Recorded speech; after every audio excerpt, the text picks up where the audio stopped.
Hi guys, my name is Abhishek and today is the day 14 of our Python class. मेरा नाम अभिषेक है और आज पाइथन क्लास का 14th डे है। ओके, तो आज की क्लास स्टार्ट करते हैं। मैं स्क्रीन शेयर कर रहा हूँ आप लोगों के साथ। सो हम आ जाते हैं इसमें। सबसे पहले हम देखते हैं कि जो लोग न्यू ज्वाइन हुए हैं और जो लोग अब तक मतलब जिन्होंने होमवर्क भी सबमिट नहीं किया है, ठीक है, तो वो लोग एक बार ये पुराने जो यूट्यूब पे वीडियोज मैंने डाल रखे हैं सारे डे 13 तक के, उनको एक बार चेक कर लेंगे और वहां से अपना देख के होमवर्क भी सबमिट कर देंगे। Okay, so the person new joined here or did not submitted homework yet, you can watch the video till day 13 from the YouTube and join live. So if you are first day today joining live, so no issue, you can join and watch video in next 3 to 4 days. अगर आपका आज पहला दिन है तो कोई बात नहीं, आप ज्वाइन कर सकते हैं अभी, और उसके बाद आप 3 से 4 दिनों में ये जो वीडियो अब तक के हैं वो आप फिनिश कर लें और उसके बाद नेक्स्ट क्लास करेंगे। ठीक है, तो इसमें आप लोग सारे डे में मैंने होमवर्क दे रखे हैं। लाइक हम डे 12 को ले लेते हैं और जब मैं वीडियो ओपन करता हूँ तब इसमें आप यहाँ डिस्क्रिप्शन में जाएंगे ना, यहाँ डिस्क्रिप्शन नीचे है, इसमें सारे होमवर्क और सारे लिंक्स मैंने दिए होते हैं। एक बार इसको जरूर से देखना है आपको। Okay, when you are joined here new, so you can see check this description, YouTube video description, and here you will find the task link of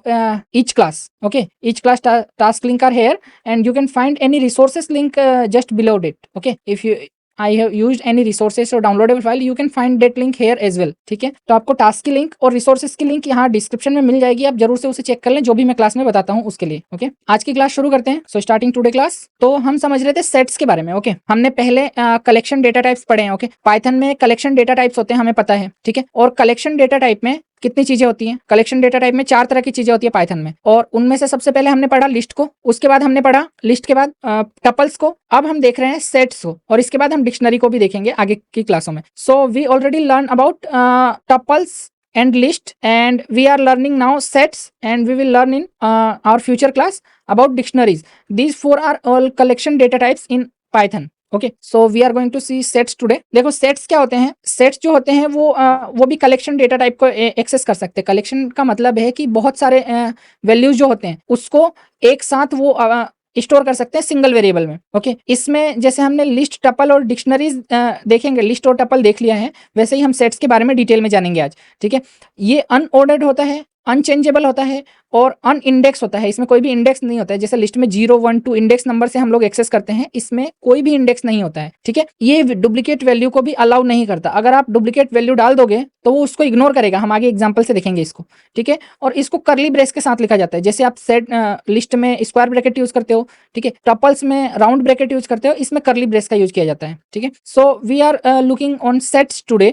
so sets is same data type like collection. We have seen it's before, like list data type and tuples data type. So we are looking sets today, and you can store multiple item in single variable in sets also. So to handling collection, it is unordered, unchangeable and unindexed. You use index like in list like 0, 1, 2 starting index. Okay, so you cannot use index to access these item, sets item. Okay, it does not allow duplicate value, and if you just put duplicate value, it will ignore it, and it is written in curly braces. Like list is written in square bracket and tuples are written in rounded bracket, it's written in curly braces. So we are looking for example of this. यहाँ मैं कुछ इसके examples दे रहा हूँ। ठीक है, तो हम वन बाय वन समझते हैं इसको। देखो, सेट्स जो होते हैं वो अनऑर्डर्ड होते हैं, मतलब इसका कोई ऑर्डर नहीं होता, किसी भी ऑर्डर में हो सकते हैं। ये जो ऑर्डर हमने लिखा हुआ है ये फिक्स नहीं है। जब आप इसको प्रिंट करोगे तो इसका ऑर्डर कुछ भी हो सकता है। लाइक एप्पल अभी स्टार्टिंग में है, बनाना है, उसके बाद कोकोनट है। ये प्रिंट करोगे तो कभी भी आ सकता है। एप्पल यहाँ पे भी आ सकता है, यहाँ पे भी आ सकता है, बनाना यहाँ पे भी आ सकता है, कोई भी एलिमेंट्स कहीं भी रेंडमली आ सकते हैं। ओके, तो हर बार जब प्रिंट करोगे ये इसका जब भी यूज करोगे तो ये रेंडमली कहीं भी आ सकते हैं। ओके, इसमें कोई इंडेक्स नहीं होता, ये रेंडमली हर बार जब भी इसका यूज करेंगे कहीं भी आ सकते हैं। इसको इंडेक्स से रेफर नहीं कर सकते हैं, इसको किसी ऑर्डर में नहीं अरेंज कर सकते हैं। ठीक है, इसका असेंडिंग डिसेंडिंग भी नहीं कर सकते हैं, और इसको आप किसी भी की से एक्सेस नहीं कर सकते हो। ओके, तो अब मैं इसको एक बार प्रिंट करके चेक करवाता हूँ क्या रिजल्ट आ रहे हैं। और आप देखो यहाँ पर मैंने लिखा एप्पल से है, देन बनाना, देन कोकोनट। ये करली ब्रेस में लिखा हुआ है। करली ब्रेस आप ध्यान रखना, यहाँ पर ये जो करली ब्रेस है ये आपके कीबोर्ड सिंबल में पी के बाद आता है। पी लेटर जो होता है उसके बाद में आता है ये करली ब्रेस, और आपको इसको शिफ्ट दबा के एक्सेस करना पड़ता है। तो आप नॉर्मल प्रेस करते हो जब पी के आगे वाला बटन, तो ये नॉर्मल ऐसे ब्रैकेट आते हैं। जब आप शिफ्ट के साथ प्रेस करते हो तब ये करली ब्रेस आते हैं। ठीक है, और इसको देखो मैंने एक बार प्रिंट किया तो यहाँ पर ये रैंडम अलग अलग ऑर्डर में प्रिंट हुआ है। इसको मैं अगेन रन करूंगा तो देखो बनाना फर्स्ट में आ रहा है, देन पाइनएप्पल आ रहा है, वापस रन करने के बाद पाइनएप्पल पहले आ गया, बनाना बाद में आ गया, वापस रन करने के बाद ये रैंडम ऑर्डर में हर बार। ओके, जब भी आप इसको रन करोगे। So we are looking for sets today. Set also store multiple items okay, in single variable. So it is unordered. It may appear randomly each time when you use. Okay, so it cannot be referred by index. It cannot follow any order. It doesn't have any key to access particular item. Okay, so when you write sets, you need to put a curly brace around this. Okay, so when you press curly brace on your keyboard after the P, after the key P, O, P, then a curly brace symbol will appear there, okay, on your keyboard. So you can check that. You also have a square bracket symbol. So normally when you press the key, it type square bracket. When you press key with shift key, then it will type as curly brace. Okay, so you can print whenever you print this, whenever you try to print this thing, it will always be random here. Okay, it is not follow any order. So see here, I have written first apple, banana, coconut, and anything. So what is here? Here is written like different type of data, same data but in different order. Okay, so you can see when I run the file, I can see coconut here, but I have written apple here. So it does not follow any order. Okay, from ascending, descending, or same order as you written. It does not necessarily what will come first. It is showing randomly. Okay, whenever you run, it's showing randomly. Okay, next thing, I'm just writing here same value, same fruits. You can check here. I have taken same variable and some fruits name, but here is I repeated the banana. Okay, here is the banana and here is again a banana. Okay, so what you can see, when I print, it will ignore one value. One banana value will be ignored. It will just take three value, only unique values. Okay, सो जब मैं यहाँ print करूंगा तो आपको दिखेगा, जब यहाँ पे लिखा हुआ है, मैंने यहाँ पे बनाना 2 बार लिखा हुआ है, और प्रिंट करने के बाद क्या होगा, ये यूनिक वैल्यू को एक्सेस करेगा। तो रन करता हूं मैं, और ये रिपीटेड वैल्यू को इग्नोर कर देता है। जब भी आप डुप्लीकेट वैल्यू डालते हो तो वो इग्नोर हो जाता है और ओनली यूनिक वैल्यू एक्सेस होता है। So you can only access unique value by this, by the sets. Next thing है इसमें देखो, ये इसके अलावा यूनिक, ये डुप्लीकेट वैल्यू जो इग्नोर करता है, इसमें जब ट्रू आप लिखते हो, ये वर्ड ट्रू बुलियन वैल्यू है, और जब आप 1 लिखते हो तो ये दोनों इसके लिए बराबर है। सेट्स के लिए ट्रू और 1 ये दोनों वैल्यू इक्वली है। ओके, सेम एज फॉल्स और 0, ये दोनों वैल्यू इक्वली है। सेट्स के लिए फॉल्स और 0 में कोई डिफरेंस नहीं है। ठीक है, तो जब आप इसको रन करोगे तो ये या तो ट्रू रखेगा या फिर 1 रखेगा, और या तो 0 रखेगा इसमें से, या फिर फॉल्स रखेगा। इसके लिए दोनों इक्वल है तो कोई भी एक रखेगा, ये इसको यूनिकली आइडेंटिफाई करता है। ओके, तो बाकी सारी वैल्यू को इसको डुप्लीकेट समझ के इग्नोर करेगा। ट्रू या फिर 1 में से एक इग्नोर कर देगा, 0 या फॉल्स में से एक इग्नोर कर देगा। और जब हम इसको प्रिंट करेंगे तो हम देखेंगे कि यहाँ पर 0 लिया है इसने और ट्रू लिया है, मतलब फॉल्स की जगह इसने 0 जो पहले ऑक्योर हो गया, उसके बाद जो डुप्लीकेट वैल्यू आ रही है उसको इग्नोर कर दी। और यहाँ पहले ट्रू आ गया तो ट्रू ले लिया इसने, बट आगे 1 को इग्नोर कर दिया और बाकी सारी वैल्यू इसने ली है। ओके, सो हर बार आइटम्स रैंडम होंगे हमारे पास उस सेट्स में से। जब भी आप प्रिंट करते हो हर बार रैंडम आइटम होंगे, आप चेक कर सकते हो यहाँ पे रिजल्ट। जब भी मैं रन कर रहा हूँ यहाँ पे रैंडम वैल्यूज प्रिंट हो रही है, इसका कोई इंडेक्स नहीं होता, अनऑर्डर्ड होता है ये। So sets refer true and 1 as same value. Okay, true and 1 is same for sets, same in same way 0 and false is same for the sets. Okay, it does not make any difference in 0 and false and true and 1. Okay, so it is both are same, so it will only pick one value from this and duplicate are ignored. So you can see whenever I run this program, whenever I run this both lines, so you can see the value 0 is taken here, true is taken here, and randomly it printing value, and one value ignored, like false is not here anywhere and 1 is not here anywhere. Okay, next thing, you can calculate length of sets. Okay,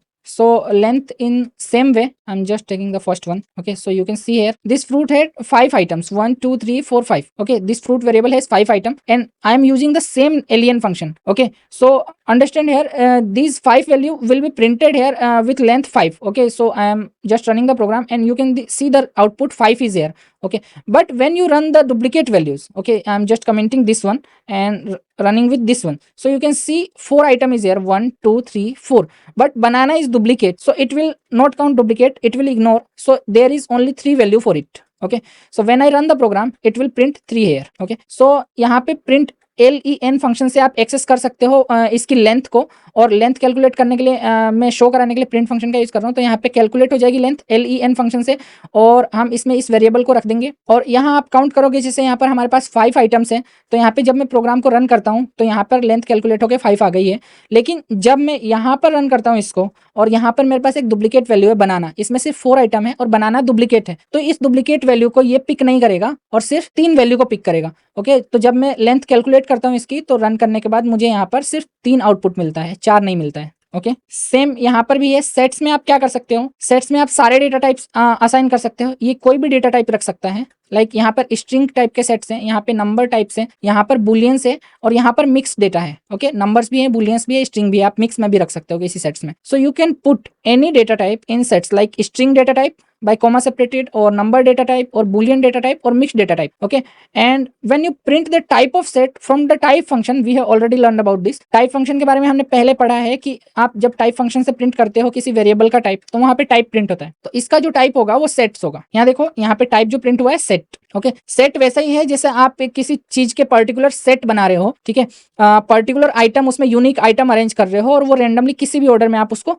बोल सकते हो। So set is like you are collecting something uniquely for a set and arranging in any order randomly. Okay, so यहाँ पे जब type print करते हो तब sets print होता है, ये सेट प्रिंट हो गया।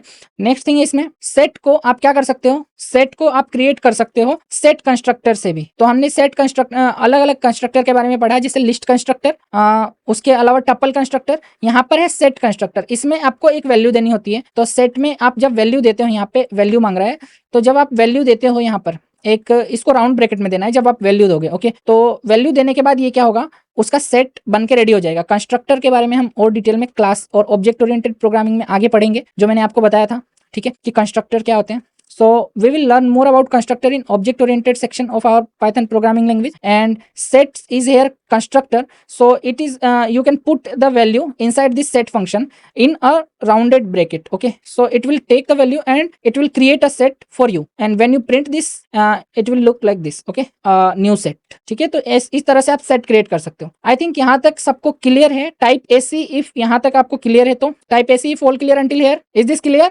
Everyone? Type AC if all clear until here. Okay, class के दौरान आपका कोई भी क्वेश्चन हो तो आप नोट डाउन कर लो और Q&A सेक्शन में अभी क्लास एंड होते ही आप पूछ लेना। सो you can note down any question if you have and you can ask during the Q&A session after the class. अब हम आते हैं इस टॉपिक पे कि सेट को एक्सेस कैसे कर सकते हैं। So how can you access the set? देखो यहाँ पर मैंने फ्रूट नाम का वही सेट डिफाइन कर दिया है। यहाँ पे करली ब्रेस, ध्यान रखना फिर से सेट के लिए करली ब्रेस यूज में आता है, और यहाँ पर मैंने प्रिंट कर लिया है सेट को। सो आप इसको एक्सेस नहीं कर सकते। फर्स्ट चीज तो ये है, इसमें से आप पर्टिकुलर किसी आइटम को एक्सेस नहीं कर सकते, ठीक है। क्यों नहीं कर सकते? क्योंकि ना तो आपके पास उसकी की है एक्सेस करने के लिए और ना ही आपके पास उसका इंडेक्स है, ठीक है। तो इसलिए, और ये किसी भी रैंडम ऑर्डर में प्रिंट हो सकते हैं, तो हमें नहीं पता कौन सा आइटम एक्सेस होगा और कब होगा और कैसे होगा। सो हम इसको एक्सेस नहीं कर सकते। लेकिन आप क्या कर सकते हो, इसको लूप कर सकते हो। ओके, सो लूप करने के लिए लूप के थ्रू 1 by 1 सारे आइटम एक्सेस हो जाएंगे, क्योंकि ये आइटम को काउंट कर सकता है। तो हमें पता है 1 by 1 सारे आइटम चाहे किसी भी ऑर्डर में आए वो एक्सेस हो जाएंगे। तो यहाँ पे जैसे मैंने फॉर लूप लिखा, लूप के बारे में जैसे मैंने लिस्ट में और टपल में बताया है, डिटेल में लूप के बारे में और आगे पढ़ेंगे, ठीक है। तो फॉर लूप लिखा, फॉर कीवर्ड, और उसके बाद यहाँ पे फ्रूट नाम का एक वेरिएबल लिया। यहाँ पे आप कोई भी वेरिएबल ले सकते हो, एक्स वाई जेड एनीथिंग, ठीक है। और जो भी आप वेरिएबल लोगे तो इसमें से आपके पास डेटा असाइन होगा, और किसमें से होगा इसके लिए आपको इन कीवर्ड लिखना है, और इन कीवर्ड लिखने के बाद आप अपने वेरिएबल का नाम लिखोगे। तो यहाँ पर आपके सेट का नाम है फ्रूट्स, और फ्रूट्स लिखने के बाद इसमें से 1 by 1 आइटम इसमें जाएंगे फ्रूट में, और नीचे प्रिंट स्टेटमेंट प्रिंट करेगा। इस स्पेस का स्पेशल ध्यान रखना। यहाँ पर जब आप इसके अंदर लिखते हो वैल्यू, तो आपको 1 2 3 4 बार स्पेस छोड़नी पड़ती है,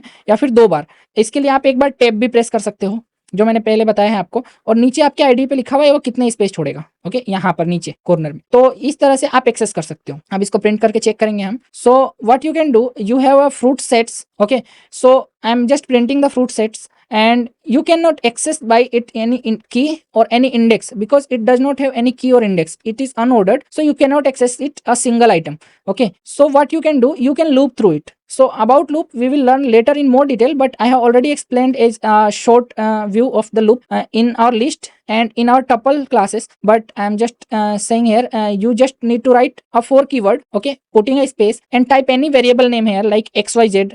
Okay, so I'm just relating with the actual variable name like fruits, more relatable name fruit. Okay, in you are just writing here in keyword, and here is the name of the set. So our set name is fruits, and I'm writing fruits here. So it asking for looking 1 by 1 item inside a fruit and just assigning 1 by 1 item into this fruit variable and printing it. It does not matter in what order this is assigning the items, because it will assign 1 by 1, but order is not matter for here. Okay, order is not matter, it will assign in any order but will print each item. So you can check it here. जब मैंने programme को run किया, सबसे पहले इसने क्या किया, इसने इस प्रिंट स्टेटमेंट के थ्रू अपने सेट्स को प्रिंट कर दिया। उसके बाद 1 by 1 एक्सेस करके इसने सारे जो आइटम है सेट्स के अंदर वो प्रिंट कर दिए। So it have printed the first print statement all the sets here, okay, and by accessing 1 by 1 item it is printed here one by one each item from the set. But remember, here is not any order. Okay, when you run program again, it will not follow any order, and it may be up or down. Maybe it will be printed first, maybe it will be printed first. It depends, okay, on random condition how computer works. Okay, so you cannot guess and you cannot assume it will be which will be printed first. So यहाँ पे जो printing हुई है, यहाँ पे चीजें access हुई है, वो कंप्लीटली रैंडम है और आप गेस नहीं कर सकते कि कौन सा पहले प्रिंट होगा. जब भी आप प्रोग्राम रन करोगे हर बार अलग आइटम प्रिंट हो सकते हैं. So I am running the again, you can see pineapple, mango, apple, coconut. I am running again, you can see again the mango, pineapple, and order is always change. हमेशा order change हो जाएगा इसके बारे में. Okay, आगे हम check कर सकते हैं इसमें कि हम आइटम को एग्जिस्टेंस चेक कर सकते हैं कि नहीं. ओके, सो यहाँ पर देखो, यहाँ पर फ्रूट्स हमने लिया है, ठीक है, और यहाँ पर हमारे पास 5 आइटम है फ्रूट्स में, और हम इसमें चेक कर रहे हैं एप्पल इन फ्रूट्स. अगर एक्सिस करता है, यहाँ इफ के बाद जो हमें कंडीशन डालनी होती है, यहाँ पे हम चेक कर रहे हैं, ये हमारी कंडीशन है जो सेलेक्ट किया है मैंने, एप्पल इन फ्रूट्स. अगर इसमें एप्पल है तो एप्पल इज एग्जिस्ट प्रिंट कर दो, ये हमने बोला है, और कुछ भी नहीं कहा है. अगर नहीं होगा तो कुछ भी प्रिंट नहीं करेगा. ओके, रन करके चेक करते हैं, और यहाँ पे एप्पल इज एग्जिस्ट प्रिंट कर दिया इसने. अगर मैं यहाँ पे कहता हूँ इसे orange is exist, orange in fruits, ठीक है, तो यहाँ पे कंडीशन चेक करी, यहाँ पे हमें पता है ऑरेंज तो है नहीं, तो ये कुछ भी प्रिंट नहीं करेगा. ओके, कुछ भी प्रिंट नहीं किया उसके आगे. इस प्रिंट स्टेटमेंट से सिर्फ ये लाइन प्रिंट हुई है, उसके बाद कुछ भी प्रिंट नहीं हुआ. Okay, so you can check if some item exist और not in the sets. Okay, so you can check here, you can just write if, and here is the condition. Okay, so apple in fruits, I am just writing this apple inside the fruit. So this is fruit is sets, and it's checking inside this sets if apple is exist or not. So if it is exist, then it will print this print statement. Okay, so I'm running the program, and you can see apple is exist as well. If I write something else here that is not exist, so it will does not print anything. Okay, so you can check here, it is not printing because orange are not in the list. So you can reverse the condition, sometime you need reverse. Okay, so you can check apple is in fruits, apple in fruits. Okay, so you know apple is in fruits. Okay, so printing here apple is exits, and you can just write apple not in fruits. Okay, not is also a keyword. Okay, putting a space here, not in fruits. Okay, so when apple not in fruits, so it will print this, but we know apple is in fruits, so it will not print this. We reverse the condition, and when I put an orange here, so you all know orange it not in this set. Okay, so orange not in fruits, then it will print this orange is not exist, and I am running the program, and you can see orange is not exist because orange is not there. So you आप लोग क्या कर सकते हो, note लगा के condition को reverse कर सकते हो. जैसे यहाँ पे ऑरेंज इस लिस्ट में, इस सेट में नहीं है, तो जब मैं यहाँ पे लिखता हूँ ऑरेंज नॉट इन फ्रूट्स, इस सेट की बात करते हैं, तो ऑरेंज यहाँ नहीं है, और नोट लगाने से रिवर्स हो गई ये चीज, तो यहाँ पे ऑरेंज नहीं है, तो इस लाइन को प्रिंट कर देगा. Okay, I hope all clear until here. Type AC for all clear until here. यहाँ तक क्लियर है तो एसी टाइप कर दो, AC for all clear. Simple चीज है, ये लूप आपको ऑलरेडी आता है, और आगे हम और इसके बारे में बात करेंगे डिटेल में. ओके, सो अब नेक्स्ट चीज है इसमें आइटम्स को ऐड करना. ठीक है, सेट्स में आइटम को ऐड करेंगे हम. सो यहाँ देखो, यहाँ पे मैंने सेट क्रिएट कर लिया, सेम वही सेट लिया है मैंने, और यहाँ पे करली ब्रेस के साथ होगा सेट. तो नेक्स्ट टाइम जब हम प्रिंट कर रहे हैं, हम इसमें ऐड करने की कोशिश करेंगे नए आइटम को. ये चेंज नहीं कर सकते इसमें कुछ, लेकिन हम सेट में नया आइटम क्या कर सकते हैं, ऐड कर सकते हैं. Okay, so you can add new item inside the sets. You can not change any item, but you can add new item in sets. Okay, so I'm just printing same set here. Notice this curly bracket, but curly brace for sets. Okay, so I'm writing fruits here and accessing dot add function. Okay, so whenever you write set name, you can type dot, and you can see all the function using inside that thing. So for set this all the function here, we are using just this add function. So I have written add function and written a new item blackberry here, then printing again fruits. So you can use add function to add new item. So आप add function का use कर सकते हो नया item add करने के लिए. जब यहाँ पे आप सेट के बाद, सेट का वेरिएबल लिखने के बाद डॉट पुट करते हो, तो यहाँ पर आपको सारे फंक्शन की लिस्ट मिलती है. इसमें से मैं ऐड फंक्शन का यूज कर रहा हूँ, और ऐड फंक्शन में एक आइटम मैंने डाला है, और यहाँ पर एक आइटम इसके बाद में ऐड हो जाएगा. ये किसी भी ऑर्डर में ऐड हो सकता है. ओके, सो जस्ट मैं यहाँ रन कर रहा हूँ प्रोग्राम को. यहाँ देखो ये प्रिंट हो गया है, और उसके बाद इसमें नया आइटम भी ऐड हो गया है. सो अगेन रन कर रहा हूँ, और ये किसी भी ऑर्डर में हो सकता है, मैंने बोला तो देखो नेक्स्ट टाइम यहाँ आया है. ओके, किसी भी ऑर्डर में हो सकता है. So you can check it will be added in any order. The blackberry have added this time here. Okay, and whenever I run the program, it will add, but it does not matter any order. So it will add in any order, any random order, and next time it is here, maybe next time it will be here or here, anywhere. Okay, inside this. So adding is simple, just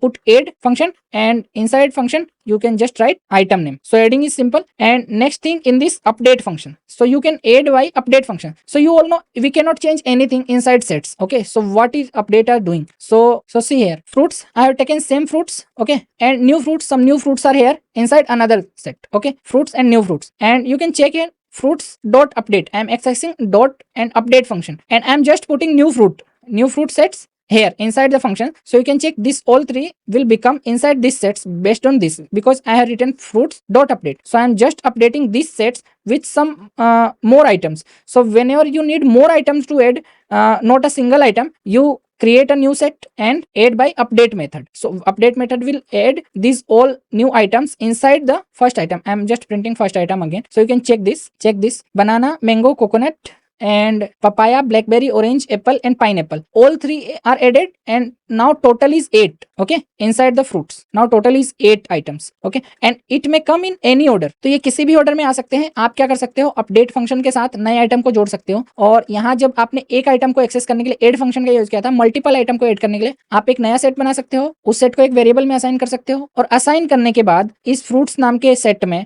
हम इस variable को put करेंगे. तो fruits में आप update function को access करोगे, और अपडेट फंक्शन के अंदर आप अपने नए वाले सारे आइटम्स को, जिसका नेम न्यू फ्रूट्स है, मैंने रख दिया. ठीक है, अब यहाँ पर जब हम प्रिंट करेंगे इसको, तो इस फ्रूट्स के अंदर पहले 5 आइटम थे, बाकी के 3 आइटम मिला के 8 आइटम हो जाएंगे. बट ये किसी भी ऑर्डर में आ सकते हैं. अगेन यहाँ पे ऑर्डर मैटर नहीं करता. आप जब प्रोग्राम को रन करते हो तब आप देख सकते हो यहाँ पे सारे आइटम एग्जिस्ट करते हैं, और ये किसी भी ऑर्डर में एग्जिस्ट कर सकते हैं. ओके, सो यहाँ तक क्लियर है. तो ऑल क्लियर टाइप कर दो. Type AC if all clear until here. Simple add and update function. Okay great. So हम चीजों को चेंज नहीं कर सकते, बट एड कर सकते हैं और अपडेट कर सकते हैं. नेक्स्ट चीज है आइटम को रिमूव करना. ओके, सो आइटम रिमूव कैसे कर सकते हो. सो यहाँ पर देखो, मैंने सेम वैल्यू ले ली है सेट्स की. ओके, सेम वैल्यू लेने के बाद मैंने यहाँ पे रिमूव फंक्शन को कॉल किया. कई तरीके हैं आइटम को रिमूव करने के लिए. इसमें से आइटम को एक्सेस तो नहीं कर सकते हो सिंगल, बट इसको रिमूव कर सकते हो. तो कैसे कर सकते हो, रिमूव करने के लिए आपको रिमूव फंक्शन का एक्सेस करना होगा. उसके बाद आइटम का नाम लिखना होगा जिसको रिमूव करना है. ओके, क्योंकि सेट्स ऑलरेडी यूनिक है, इसमें डुप्लीकेशन की कोई चांस नहीं है, तो ये उस आइटम को रिमूव कर देगा जिसका आप नाम लिखोगे. बट यहाँ ध्यान रखना, अगर वो नाम एग्जिस्ट नहीं किया, इस सेट में नहीं हुआ, तो वो एक एरर जनरेट करेगा. So you can use the remove function to remove any item from sets by its name. Okay, because here is not any duplicate value, you can easily remove by name.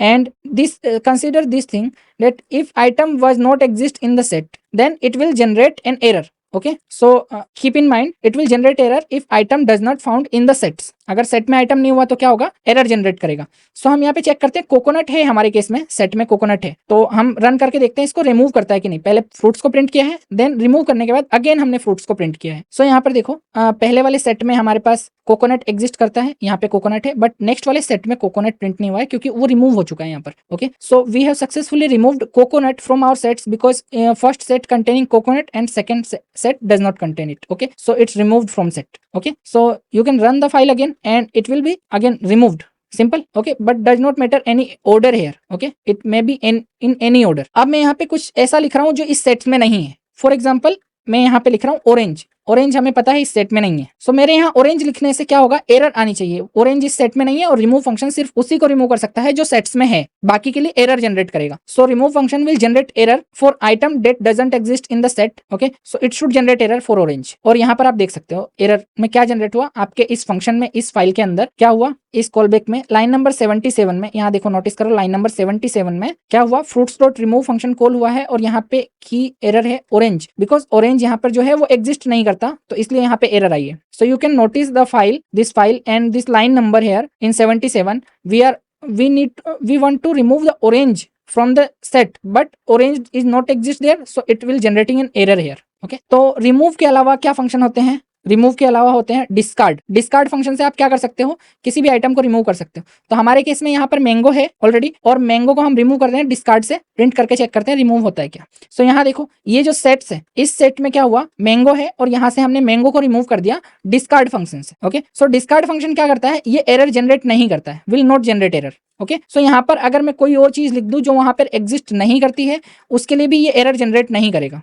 So you can remove any item by discard function also. Just type discard function as you type removed and type the item name, and it will remove that item from this set. Okay, so I'm removing mango here, and when I remove mango, it will removed here from, you can check, I'm running the program and mango exists in the first line because of this print statement, and when I removed it from here, you can see the next print statement and it is not exist mango anymore. Okay, so you can also remove any item that is not exist, but it will not generate any error, will not generate. Okay, so we are seeing with orange same thing now. Okay, so you can check here. I have commented the first one, and from this discard method I want to remove orange. Okay, now I can remove orange. Orange cannot be removed because not here exist, but it will not generate any error also. Okay, यहाँ पे orange remove तो नहीं होगा क्योंकि है ही नहीं, और कोई एरर भी जनरेट नहीं करेगा। हम रन करके देखते हैं इसको। तो देखो यहाँ पर ये सेट वैसे ही प्रिंट हुआ है, और अगेन डिस्कार्ड करने के बाद जब मैंने प्रिंट लगाया तो भी सेट ऐसे ही प्रिंट हुआ है। Okay, simple.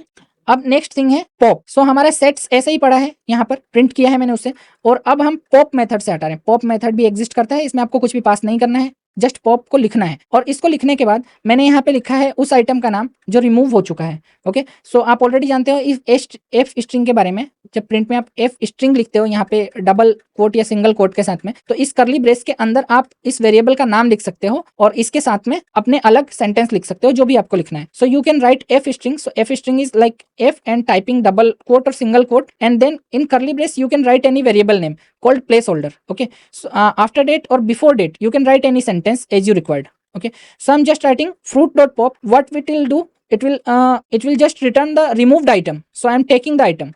Fruit.pop will return a removed item. So I'm just taking date item and calling item is removed. Okay, item will print item name here and printing fruits again. So यहाँ पे मैंने fruit dot pop method का use किया, और यहाँ पे क्या कर रहा है, यहाँ पर पॉप मेथड उस आइटम को रिमूव कर रहा है उसमें से।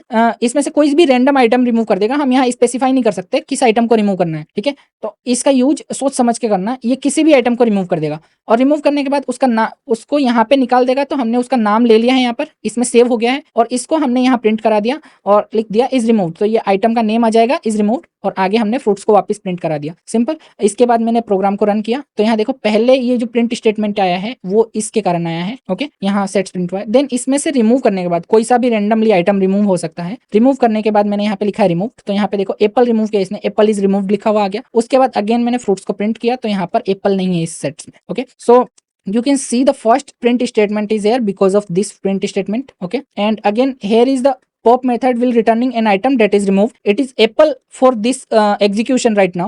So apple is removed, printed here, and I am printing again the set. So here is no apple found inside this set. Okay, so when you run it again, जब आप इसको वापस रन करोगे तो क्या होगा, इसको वापस रन करोगे तो क्योंकि रैंडमली कोई भी आइटम रिमूव कर रहा है तो वो कोई भी आइटम रिमूव कर देगा। Okay, so when you run it, it will remove any random item. It does not mean apple is removed then again apple will be removed. No, any item can be removed. Okay, but you cannot specify it. To specify any item you can use remove or discard function. This time mango is removed, you can see running again. This time pineapple is removed. Okay, so I think this is more clear to you. Simple pop function, remove any item from the set.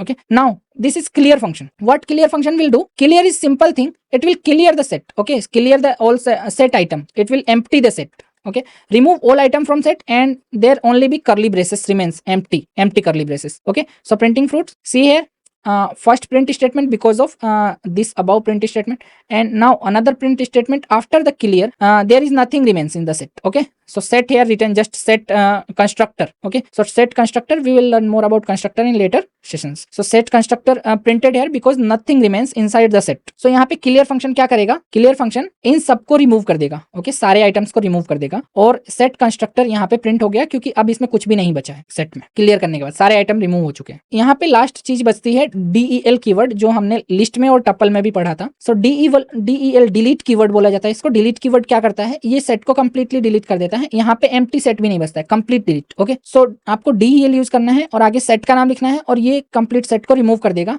और अब set में print करूंगा तो ये एक error generate करेगा क्योंकि यहाँ पे कोई भी सेट नहीं बचा है। Okay, so DEL keyword will completely delete the set from here and even not empty set remains. Okay, so completely deleted, and then when I print the same set name, so it will generate error because it does not exist anymore. Okay, so I'm running the program, और आप देख सकते हो यहाँ पे error generate हुआ क्योंकि ये exist नहीं करता। Okay, so you can check the error because sets is not exist anymore. I think यहाँ तक आप लोगों को क्लियर हो गया। टाइप एसी टाइप कर दो अगर क्लियर है यहाँ तक। Type AC if all clear until here, if all clear until here type just type AC all clear. Okay, great. So last चीज पे आते हैं जो हमने पहले भी देख लिया है। आज का लास्ट टॉपिक आई थिंक हमने पहले भी देख लिया इसको, लूपिंग। सो फ्रूट्स मैंने वही रखे हैं और मैंने इस एग्जांपल को ऑलरेडी ऊपर एक्सप्लेन कर दिया है कि यहाँ पे फोर लूप से हम पर्टिकुलर आइटम्स को प्रिंट कर सकते हैं। आई मीन पर्टिकुलर एक आइटम को सारे को प्रिंट कर सकते हैं one by one. Okay, loop के थ्रू। सो लूप यहाँ पे इस फ्रूट्स लूप में फ्रूट्स का जो सेट है इसमें वन बाय वन जा रहा है और उसको प्रिंट कर रहा है। So loop is printing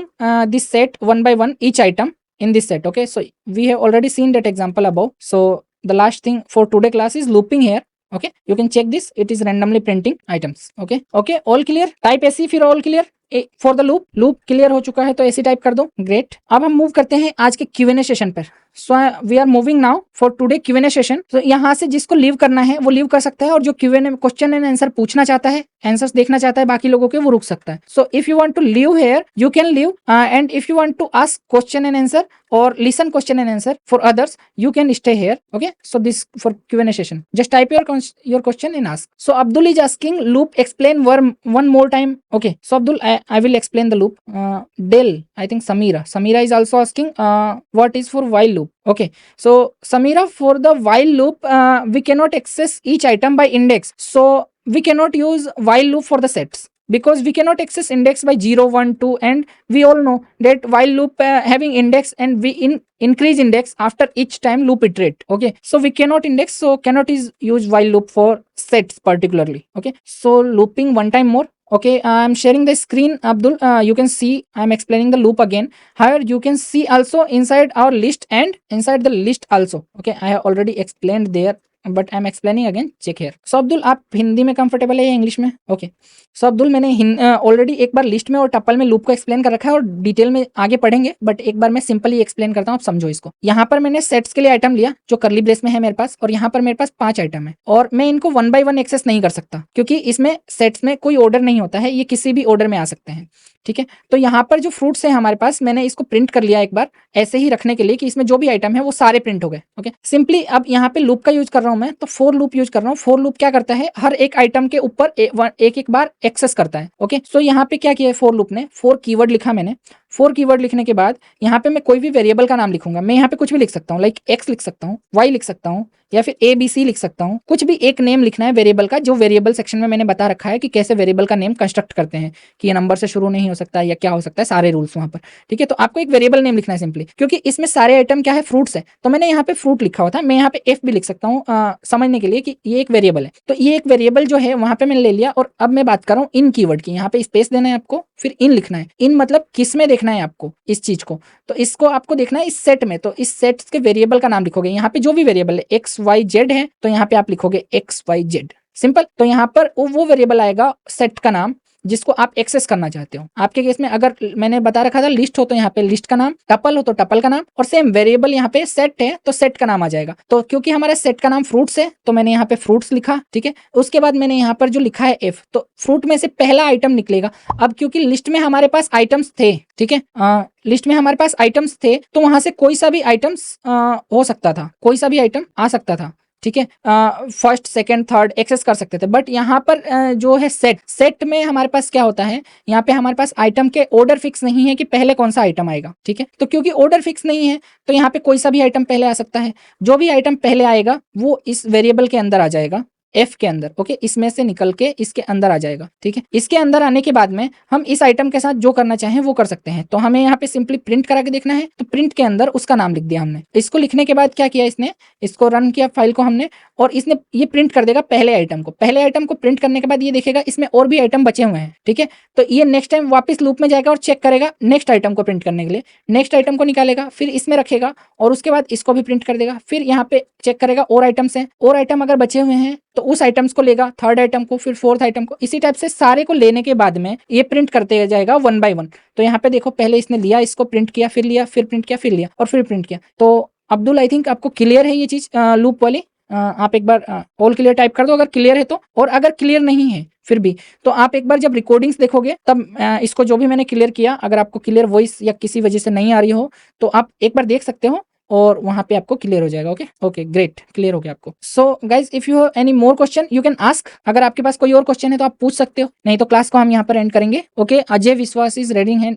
Ajay, you can ask your question. Okay, because you are raising hand I thought you have a question. Do you want to say anything? Okay guys, आपके पास किसी के पास क्वेश्चन है तो question type कर दो, question नहीं है तो नो क्वेश्चन टाइप कर दो, और क्लास को यहीं एंड करते हैं हम। ठीक है, और रिकॉर्डिंग्स और होमवर्क आपको जल्दी मिल जाएगा, मैं अपलोड कर दूंगा। Okay, Abdul is saying no question, Del. Samira is saying today's session was great. Thank you Samira, thank you all. Okay, Abdul is saying now today I learning good. So I think Abdul you may know until here or some basic parts. आपको पहले तक जहां तक आता होगा that's great. और मैं अब भी कह रहा हूँ आप में से कोई ऐसा है अगर जिसको पहले से बहुत कुछ आता है तो हम बिगिनर से लेके एडवांस तक पूरा कवर करेंगे, प्रोफेशनल लेवल तक कवर करेंगे, तो आप बाद के सेशंस में भी ज्वाइन कर सकते हैं। अगर आपको लगता है ये सब सारी चीजें आपको आती है, बेसिक चीजें जो हैं, तो आप बाद के सेशन में भी ज्वाइन कर सकते हो। Okay, so you can join later sessions if you know this things very well, and we will cover from all beginner, intermediate to advanced level. Okay, completely practical classes, and we will create more amazing programs, games, desktop applications, and data science, everything here. Okay,